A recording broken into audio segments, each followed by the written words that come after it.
gorgeous day. Welcome back everybody to my YouTube channel. Look, oh my gosh. Do we feel that sunlight? I can feel it coming in the air. Spring is coming. It's not quite here yet. Anyway, we're gonna do a car chat today. First, let's go to our location. Okay? Alright,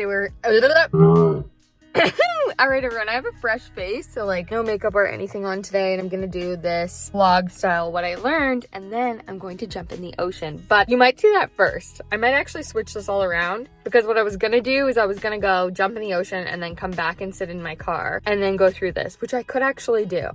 But I'm like, how long am I gonna be able to sit here in the freezing cold? You know what? Let's be crazy. Let's go jump in the ocean first. And I'm gonna come back, sit in my car. I'm parked in the sun, so maybe it'll warm me up. And then I'll come back and tell you the things I learned from being 2 years sober. Yes, that's the title of today's video. I'm gonna talk about the things I've learned. I think there's 5 things, like 5 primary things I learned after being sober for 2 years. So stay tuned for that. Let's just go jump in the ocean, okay?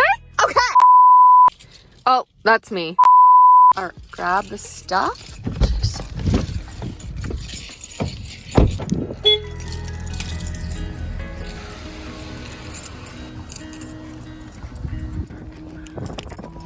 Get up there. Yikes. Bad idea. It's brisk for sure, but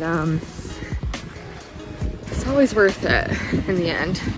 Usually I bring my coat, my winter coat for after, because I get really cold, and I didn't do that today. I only have 2 sweaters, so that would have been something to think about prior to doing this part before talking in the car for a while, but about that. So anyway, here we are. The goal of today, it's always a minute or more, but might be TMI for some, but I am getting my period, so for those of you who don't know, you're a little bit more sensitive to cold, I've learned around that time, so I'll be happy with 30 seconds, seeing as my body is a little bit chillier anyway.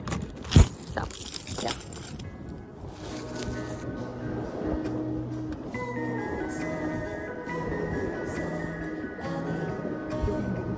Let's go.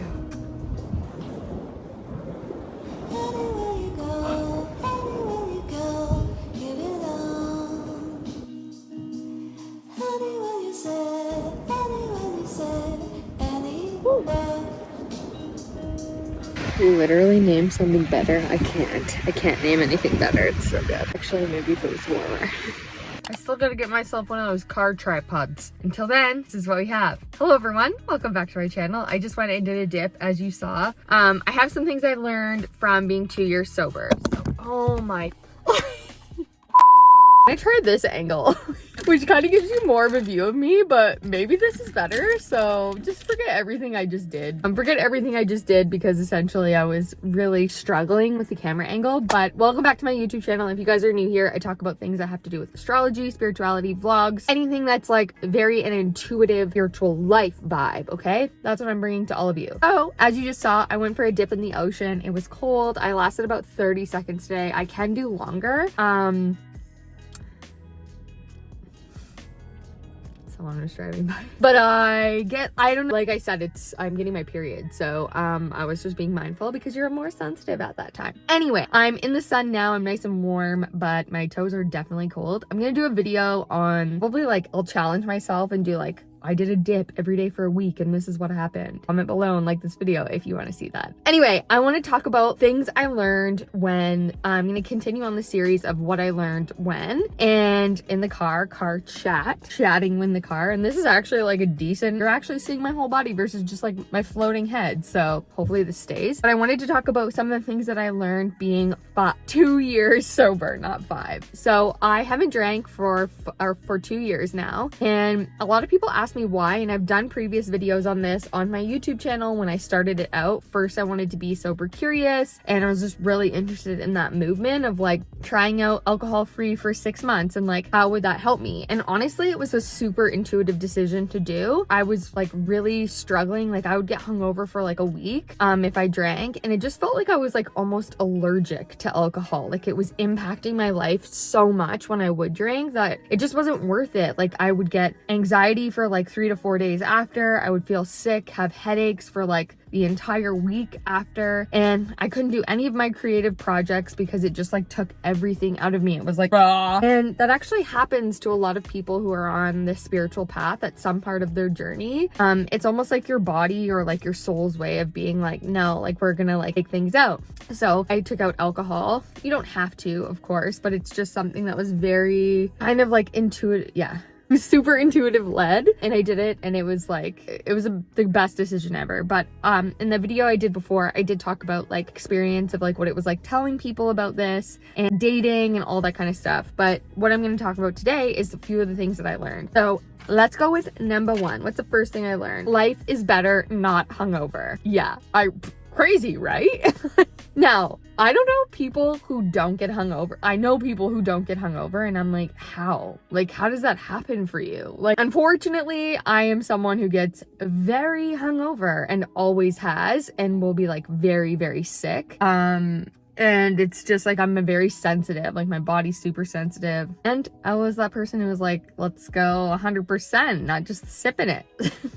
There's that. I also really like wine, and wine will make you have headaches for a while. Anyway, so I learned that life is better without hangovers, and that alone was like, oh, like I actually like waking up on a Sunday morning at 9 a.m. not being hungover. And then it turned into like, oh, I like waking up on a Saturday at 8 a.m., going to the gym, getting my errands done, going grocery shopping, and like feeling good. Like, honestly, that was more than enough for me to be like, I like this. I like living a life not being hungover on weekends, which I also think is something as you get older probably is more of a thing that you enjoy. Not sure. Number two, alcohol is not fabulous for your mental health. No. As I kind of said just before, like, honestly, I was struggling with my mental health pretty bad for like probably like the past, well, actually, like ever since like 24, it's been up and down, 23, 24. And when I drank alcohol, it just made it worse. I had like I don't know what it's called, like the after anxiety, when you're like really feeling all of the things. I could be like, oh my God, what did I do last night? Like, did I lose this? Did I lose that? How much money did I spend? Did I do something embarrassing? Like all of these things would just like add to my anxiety that I did not need. It was just making it like amplified. Everything was like harder to do. Because I was experiencing so much anxiety from drinking, and it was like the after. It wasn't like the during or the before or anything like that. It was the after. And as I actually started to like wean it out of my life, I started to actually get social anxiety, which was interesting because I think sometimes like alcohol can really like loosen things up. Like we are whoever we are. And then when I didn't really want to drink anymore and I would go and hang out with other people who were drinking, I noticed I'd be like, I just want to go home. Like it was this like automatic reaction of like how are they gonna feel? Like what if I say no and like they get mad at me because I don't want to drink, because that has happened. And it was like such a parallel or like a different type of anxiety, but it did happen. What I learned is that alcohol is not good for your mental health, and living more of an alcohol-free life is way better for your mental health. Now, I'm not saying you don't have to drink. Like if you're someone who can do it in moderation and like has good boundaries and balance, you do you. I did not have that. So number three, you can have fun without it. Yes, you can have fun without alcohol. I am somebody who loves to dance, be like all over the place, and you can still do that without alcohol. You can still go dance. Now, mind you, I haven't been able to go anywhere and do any of these things for 2 years. I can't even go to a restaurant still here in Canada because of my medical decision. So, I haven't been able to do that. But the fun girl inside of me that has always been there and maybe was enhanced alcohol is still here, and you can still have fun. I've gone on trips camping without alcohol with people, super fun. Gone to gatherings with people, like barbecues and stuff without alcohol, and sure, sometimes I crave it. I still had fun. You know, you can still have fun without it. Now, if you're using alcohol as something that's like, ooh, like I just like want to have a little bit, and then you're like, it's a healthy amount, then, and you want to have fun and drink a little bit, I don't think there's like anything wrong with that. Just that I was not in that place. It was more of a, like, alcohol was like covering something up for me. It was not, I wasn't using it properly. Number four. Okay, so another thing I learned is that addictive tendencies can go elsewhere. So I don't think I was necessarily I wasn't an alcoholic and I wasn't addicted to alcohol, but I did like the feeling that it gave me during, and it was also like, I'm accepted. I'm like, you know, with the cool people, like doing all these things. And so that was something that I noticed, but then I also noticed that I have a very addictive personality. So I started to channel that elsewhere, into the gym, into work, into a lot of chocolate. That was my replacement, you know? And so I think that, again, I've always had this more like addictive personality, but it really showed up as I transitioned and took that out of my life. And here's why. Because when you take alcohol out of your life, shit is gonna come to the surface emotionally that you're gonna deal with, because alcohol is a suppressant. So it suppresses a lot. And on a energetic level, it's like, you know, if you're taking that out, what's gonna come to the surface for you to deal with is big. And it has to be looked at, right? So anyway, the addictiveness was like, I still need that like dopamine hit. Let me go to my phone. Let me have a chocolate. Yada. Anyway, number 5, people will support your choice. There's just someone walking by. Buddy. Oh, the dog is just waiting his turn. Like, not that he cares, you know? Anyway, number 5, people will support your choice. So I did have a few people actually say like, I cannot support this. I don't get it. Like, why would you not want to drink? Which to me, it's like, what does that have to do anything with you? It absolutely has zero to do with you, but cool. There are people who will support it, and I learned that actually. I have friends who would, in the beginning stages of this, actually ask, like, do you mind if we bring alcohol? And I was like, oh, like, I don't mind at all. Like, I don't care if other people drink. It's also like, I'm not like against alcohol. Like, it is what it is. But they were kind. They asked. And I also dated, and this person was like, no, I like support your choice in this. Like, if this is what you want to do. And then there's other people around too that will start to take interest and be like, oh, you're doing this? Like, maybe that's something I could try. And I think that that's such a beautiful way of remembering that, like, by you trying to do something that's good for your health, other people will support you, because at the end of the day, it has nothing to do with them. The people who didn't support me, their lifestyle is very different from mine.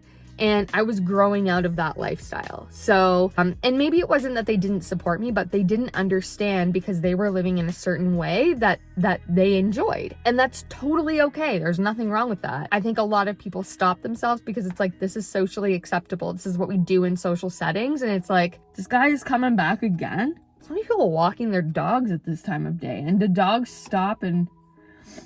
Anyway, the moon's out as well. Anyway, what I learned is that people will support you. And there's a lady. Everyone's just out for a walk right now. Walk time? What is this?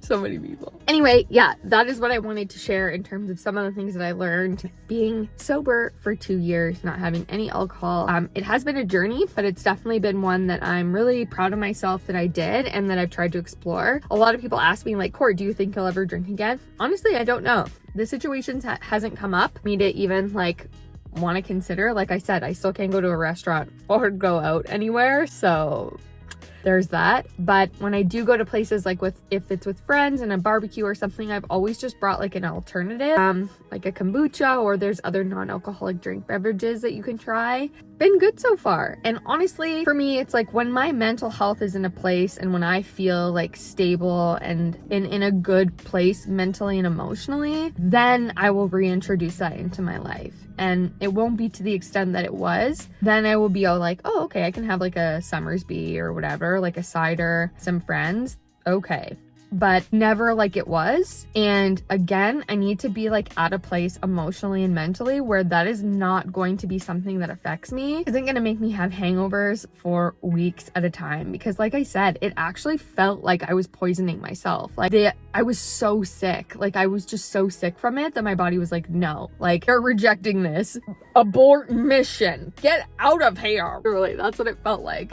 And it came up like that a lot. So anyway, that's my story on this. A lot of people know me. I don't know if you're here or not, but a lot of people have seen me in the past of days where I was like this party girl Court, and I liked that version of me. She was fun. She had a lot of fun, and a lot of people said like, oh, I miss that Court. And it's like, imagine I just stayed like that for my whole life and never changed or grew or evolved into having these different experiences. Like, no, I can't imagine that. So that girl is always going to be inside of me, and she was part of the journey, and I'm very grateful for her. But I'm also really grateful that she grew and evolved and grew up and kind of sees things from a different lens now, because yeah, it's just part of life. That's why we're here to do. Anyway, if you guys enjoyed this video, give it a thumbs up. I will see you in my next video, which I don't know what it's going to be yet, but I will see you soon.